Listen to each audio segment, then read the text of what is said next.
The gravestone had not been touched in 11 years, and yet someone was on their knees before it, weeping as though the loss had happened only that morning. Vanessa Whitfield stepped out of her black car in the quiet cemetery on the outskirts of the city, dressed in a tailored charcoal coat that cost more than most people made in a month,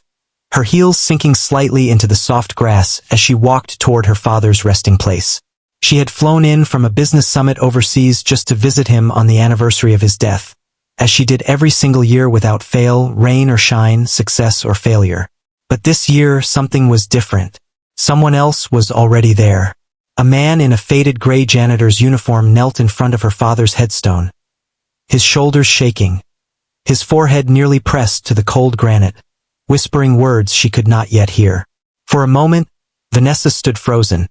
uncertain whether to interrupt a stranger's private grief or to demand an explanation for why he was mourning at the grave of a man he could not possibly have known. If you believe in kindness, second chances, and the quiet threads that connect strangers in ways we never expect,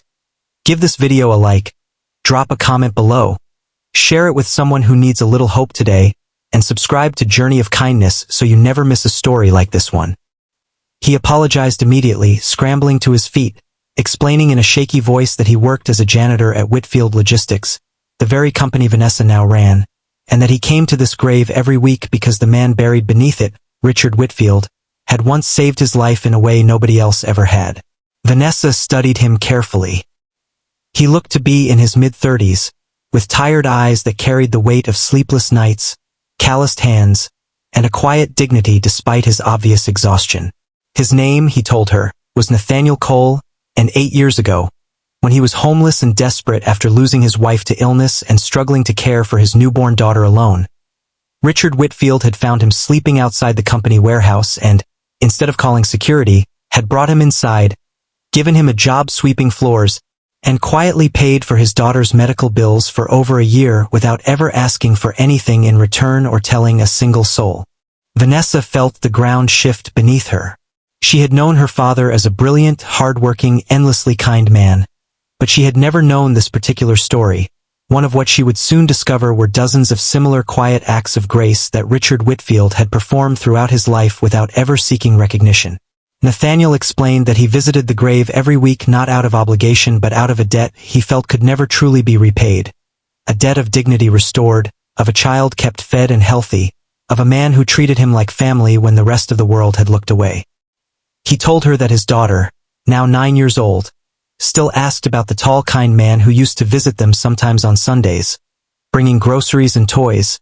never mentioning that he owned the very company Nathaniel swept floors for. As they stood together beside the grave,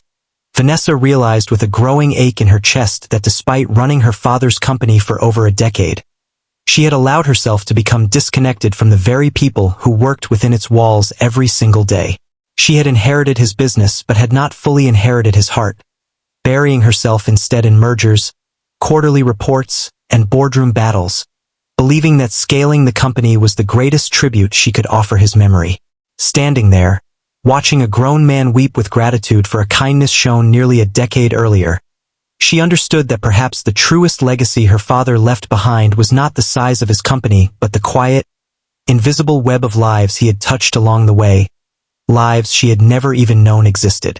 Vanessa asked Nathaniel if she could see his daughter sometime, and he hesitated, unsure why one of the wealthiest women in the country would want anything to do with a janitor's small apartment and modest life. But something in her eyes convinced him she was sincere, so a few days later, Vanessa found herself sitting on a second-hand couch in a small but lovingly kept apartment, sharing tea with Nathaniel and his daughter,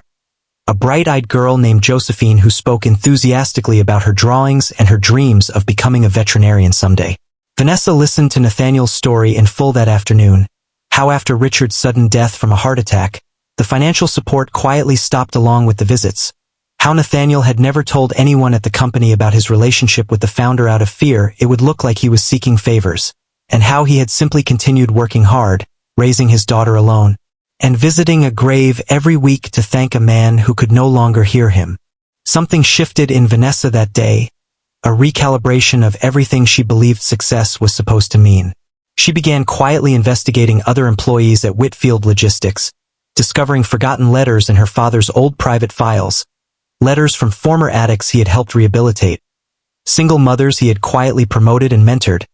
elderly workers he had refused to lay off during difficult financial years, even when his board pressured him to cut costs. Her father had built an empire, yes, but underneath the empire was a quiet current of compassion that had never once made it into a press release or a shareholder report. Vanessa realized that the company's true value could never be measured in stock prices alone. Over the following months, Vanessa made changes that surprised her entire executive board. She established a foundation in her father's name specifically designed to help employees facing personal crises, whether medical emergencies, housing instability, or the quiet desperation that so many people hide behind polished uniforms and professional smiles. She promoted Nathaniel into a supervisory role, not out of pity, but because she recognized in him the same quiet integrity and diligence her father had once seen. She made sure Josephine's education was fully supported, not as charity, but as a continuation of a promise her father had made and never gotten the chance to finish keeping. And every single week, Vanessa began visiting the cemetery not alone as she had for 11 years, but alongside Nathaniel and Josephine,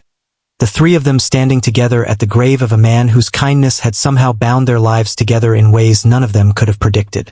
If this story touched your heart even a little, please take a moment to like this video, share it with someone who could use a reminder that kindness never truly disappears, and subscribe to Journey of Kindness for more stories that remind us why compassion still matters in this world. And before we reach the end, I want to ask you something important. If you have ever been touched by an act of kindness from a stranger, or if you have ever quietly helped someone without expecting anything in return, please leave a comment below and share your story, because these moments deserve to be remembered too.